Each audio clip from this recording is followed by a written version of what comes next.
guys, it's Jenny here, and I literally just got done filming my wrap-up like 10 seconds ago.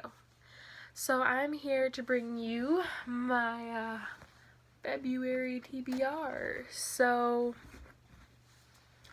besides me possibly finishing Walk on Earth a Stranger and possibly the audiobook for Tiger Lily, and also having to read my book club book, these are the books that I'm going to read. One of them you guys are probably going to yell at me for, but I can't help it, so yeah, we're going to save that one for last. But, these are in no particular order, I'm just grabbing as I go. But the first book I see here is The Way I Used to Be by Amber Smith.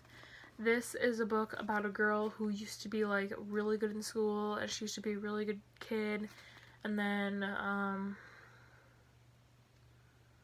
yeah, her brother's best friend ends up raping her, so everything changes, and she just buries the way that she used to be, and it's told in,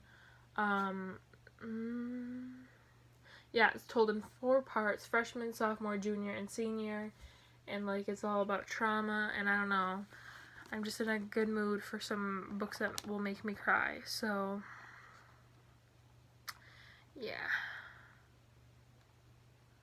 So, yeah, this one I'm really excited to read. I've had this on my radar for a while, so, like, a really long time, actually. Okay, so the next book is one of the ones that I recently got, and this is also one that is bound to make me cry. I've been told that this is going to make me cry. But, that is All the Right Places by Jennifer Niven, maybe? It's about 2 teens, Finch and Violet, and they meet on the ledge of a bell tower at school, 6 stories above the ground, and it's unclear who saves who. Soon it's only, yeah, they're like always together ever since they kind of saved each other, and yeah. And I'm in a really good mood to just read a book that'll make me cry, because it's been a bad week. It's only Tuesday, and it's been a really bad week. Okay, so the next one I have is actually way bulkier than I thought.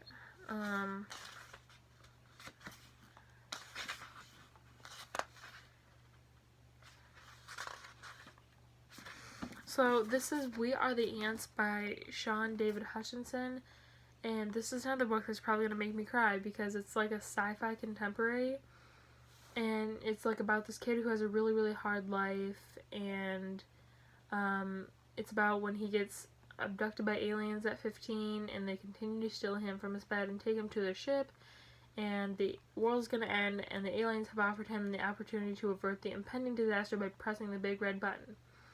And they give him 144 days to make up his mind, but he doesn't know if the world is worth saving, so he's kind of indecisive if he should press the button or not.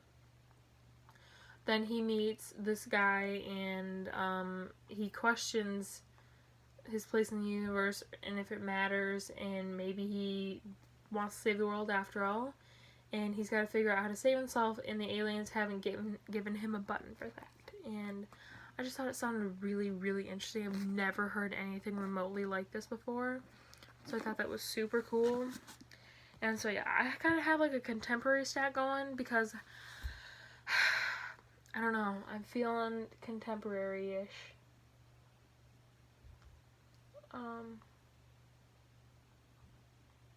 Yeah, I'm not looking at any more contemporaries that are really popping out at me.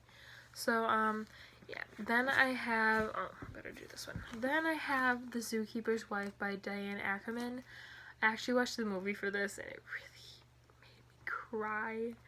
Like, I was sobbing in this movie, but basically, this is based on a true story, and this is about a family who owns a zoo in, Poland. Yeah, they own a zoo in Poland. They survived the bombardment of the city only to see the occupiers kill their animals in their zoo. Their zoo gets bombed. And they survive it all, but then all these Germans come in and kill all their animals. They carry off the prized, like, breeder animals to Berlin for their program to create the purest breeds. And the Zabinskis, they risk their lives by hiding Jews in the empty animal cages, and they save as many as 300 lives from extermination. And I saw the movie and I was crying the whole time. It was just, I'm a sucker for animals, so like this whole topic just like, oh my god. And I really wanted to read the book. Like as soon as I watched the movie, I'm like, oh my god, this is based off a book. I need the book. And also the lady on the front kind of looks like my history teacher, so. And she's actually the one that taught me about the Holocaust, so that's even funnier. Okay, then I have Cruel Beauty by Rosamund Hodge. This is a Beauty and the Beast retelling. It's about this girl named Nyx who has been betrothed to this evil ruler of a kingdom since birth, all because of a reckless bargain her father struck, and she's been training to kill him since birth. She's been betrayed by her family, yet bound to obey. She rails against her fate. Her 17th birthday, she abandons everything to marry the powerful, immortal Ignifax. She plans to seduce him, disarm him, and break the centuries-old curse he put on her people. But he's not what she expected, and yeah, it's kind of like Wrath on the Dawn, but it's like Beauty and the Beast, and I'm super excited to read it. Okay. I'm tired. It's like 10:30 and I just finished with like 3 homework assignments. But I really wanted to get these filmed because I know I'm gonna forget. But yeah, I have Throne of Glass by Sarah J. Maas. I really need to finally read this, guys. Like, it's actually getting ridiculous. It's about an assassin named Selena Sardathian, and she gets chosen to serve as the king's assassin, only she has to go through a bunch of killer, thieves, lives, and murderers. But then something starts killing off her competition. She feels something dark brewing in the castle. Then she has to, figure out what it is before it's too late. And I really want to read it, so. Okay, so here's the one you guys are probably going to yell at me for, but I really want to reread it. Like, I just love this book so much, and I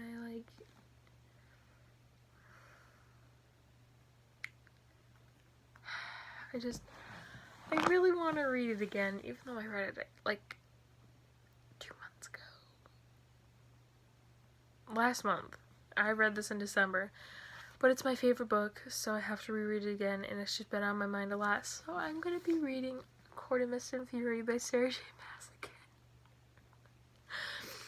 I'm reading this book again. Don't worry, I'm not rereading the whole series again, just this one.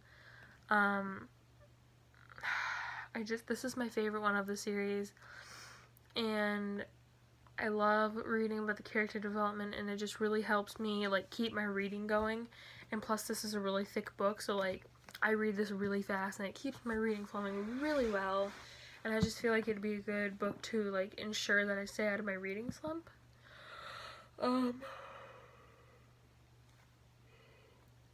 And, yeah. I've just been thinking about this book a lot, and it'll help me get out of my slump, or I'm not really in a slump that much, but like it'll help me stay out of one, and I just really love reading about my favorite characters, so that's why I'm going to be doing this. But yeah, these are the books that I have on my TBR for February. I hope you guys liked this video. If you did, hit that like button and subscribe if you aren't already, and comment down below what your most anticipated read for February is, or if you are reading any of the books I mentioned in February. So yeah, thank you guys for watching.